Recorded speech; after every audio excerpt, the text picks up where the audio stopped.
ಉತ್ತರ ಕೊಡಿ ಅಂತ ಪ್ರಶ್ನೆ ಮಾಡಿದಾಗ ಭೀಷ್ಮ ಪಿತಾಮಹರು ಯುಧಿಷ್ಠಿರನಿಗೆ ಕೊಟ್ಟಿದ್ದು ಒಂದೇ ಒಂದು ವಾಕ್ಯದ ಉತ್ತರ. ಯಾವಾಗ ಶತಮಾನಗಳ ಹಿಂದೆ ನವರ್ಣಾನಾಂ ವಿಭೇದೋಸ್ತಿ, ಯಾವ ವರ್ಣಗಳಲ್ಲೂ ಯಾವ ವ್ಯತ್ಯಾಸವನ್ನು ಮಾಡಬೇಡಪ್ಪ. ಯಾಕೆ?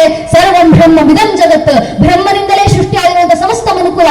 ಆ ಮನುಕುಲದ ಮಧ್ಯದಲ್ಲಿ ಏನು ಜಾತಿ ವ್ಯವಸ್ಥೆ, ಯಾಕೆ ವರ್ಣ ವ್ಯವಸ್ಥೆ, ಯಾರ ಮಧ್ಯದಲ್ಲೂ ವ್ಯತ್ಯಾಸ ಮಾಡಬೇಡ ಅಂತ ಸಮಾನತೆ ಹರಿಕಾರವನ್ನು ಶತಮಾನಗಳ ಹಿಂದೆ ನೀಡಿದಂತವರು ಭೀಷ್ಮ ಪಿತಾಮಹರು. ಮಹಾಭಾರತ ಕಾಲದಲ್ಲಿ ಸ್ವತಃ ಹಿಂದೂ ಸಮಾಜಕ್ಕೆ ಮಾರ್ಗದರ್ಶನ ಹಾಕಿಕೊಟ್ರು. ಯಾವ ಮಾರ್ಗದರ್ಶನ? ಸ್ವಾಮಿ ಚಿನ್ಮಯಾನಂದರು ಹೇಳುತ್ತಾರೆ, ಹಿಂದುವಾ ಸೋದರ ಸರ್ವೇ ನ ಹಿಂದೂ ಪತೀತೋ ಭವೇತ್ ಮಮ ದೀಕ್ಷಾ ಹಿಂದೂ ರಕ್ಷಾ ಮಮ ಮಂತ್ರ ಸಮಾನತ.